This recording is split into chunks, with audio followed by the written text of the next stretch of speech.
ఇస్తే దేశం బాగుపడుతుంది, దేశానికి లాభం జరుగుతుంది. ఆయిల్ పామ్ రైతులను ఏడిపిస్తే మీరు ఇంపోర్ట్ చేసుకోవాల్సి ఉంటుంది, మీరు డాలర్లు ఖర్చు పెట్టాల్సి ఉంటుంది. అది దేశం నిర్ణయించుకోవాలి, కేంద్ర ప్రభుత్వం నిర్ణయించుకోవాలి.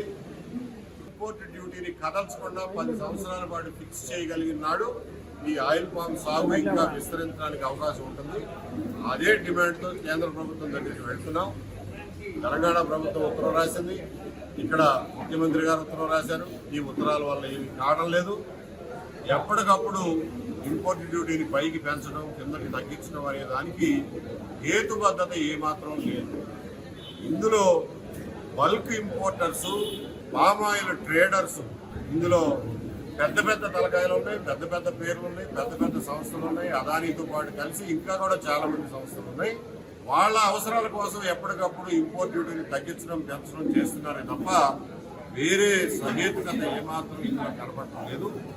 ఈ పనులన్నీ మానుకుని, ట్రేడర్స్కి లాభం చేపించే పనులు మానుకుని ఏదన్నా లాభం చేయగలిగితే రైతులకు లాభం చేయండి. లక్షలాది మంది, కోట్లాది మంది బాగుపడతారు. ఇంకా వ్యవసాయం ఇంకా ఉత్సాహంగా చేస్తారు, ఇంకా ఎక్కువ పంట పండిస్తారు, మీకు డాలర్లు మిగులుస్తారు అని చెప్పి మనం చేస్తున్నా.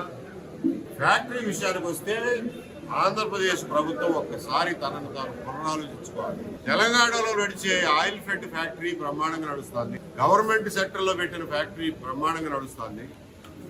19.75 రికవరీ తీసుకొస్తుంది. అలాంటిది ఆంధ్రప్రదేశ్ ఆయిల్ ఫెడ్ నడిపే ఒకే ఒక ఫ్యాక్టరీ, పెదవేగిలో ఉన్న ఫ్యాక్టరీ మూలబడిపోయి, చచ్చుబడిపోయి 16.5% రికవరీతో ఈ రోజున జీవోత్సవంలాగా బతుకుతుంది అని అంటే దాన్ని మేనేజ్మెంట్ చేసిన వాళ్ళు ఎవరు? దీనికి బాధ్యత ఎవరు? లేదా ఈ ఫ్యాక్టరీని మెల్లగా నిర్వీర్యం చేసి, బలహీనపరిచి, దీన్ని చంపేసి ప్రైవేట్కి ఎవరికైనా అప్పచెప్పాలని చెప్పి దుర్బుద్ధి ఉంటే తప్ప ఈ ఫ్యాక్టరీలు ఇట్లా ఇంత నెగిటివ్లోకి, మైనస్లోకి పోతుంది. ఇటువంటి ఆలోచనలు మానుకోమని చెప్పి చెప్తున్నాం. మీరు ఫ్యాక్టరీ అమ్మదలిస్తే, చచ్చిపోతున్న ఫ్యాక్టరీని కారణంగా చూపించి మీరు ఫ్యాక్టరీని అమ్మదలిస్తే పారదర్శకంగా వేలంపాట పెట్టండి. రైతులకి మొదటి అవకాశం ఇవ్వండి. రైతులు అందరూ కలిసి కొనుక్కోగలిగిన నాడు వాళ్ళకే అప్పచెప్పండి. లేని నాడు పారదర్శకంగా వేలం వేసి ఎవరు ఎక్కువ పాటకు వస్తే వాళ్ళు పాడుకోవచ్చు.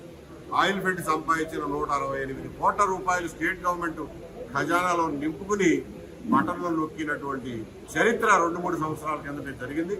ఆయిల్ ఫెడ్ డబ్బు ఆయిల్ ఫెడ్ దగ్గర ఉంటే ఎవరిని ₹1 అడగకుండా తన సొంత డబ్బుతో కొత్త ఫ్యాక్టరీని నిర్మించే కెపాసిటీ ఈ రోజున ఆయిల్ ఫెడ్కి ఉంది. ఆ కెపాసిటీని మీరు లాగేశారు. ఆయిల్ ఫెడ్ మేనేజ్మెంట్ని నిర్వీర్యం చేశారు. దీన్ని నడిపే మగాడే లేడని చెప్పి దీన్ని అమ్మకానికి సిద్ధపెడుతున్నారు. మనం తెలంగాణ ఫ్యాక్టరీని చూసి మనం ఎందుకు నడపలేమో ఒకసారి ఆలోచించుకోగలగాలి. నిజంగా మీరు నడపలేరు అని అనుకున్నాడు రైతులకి మొదటి ప్రాధాన్యత ఇవ్వమని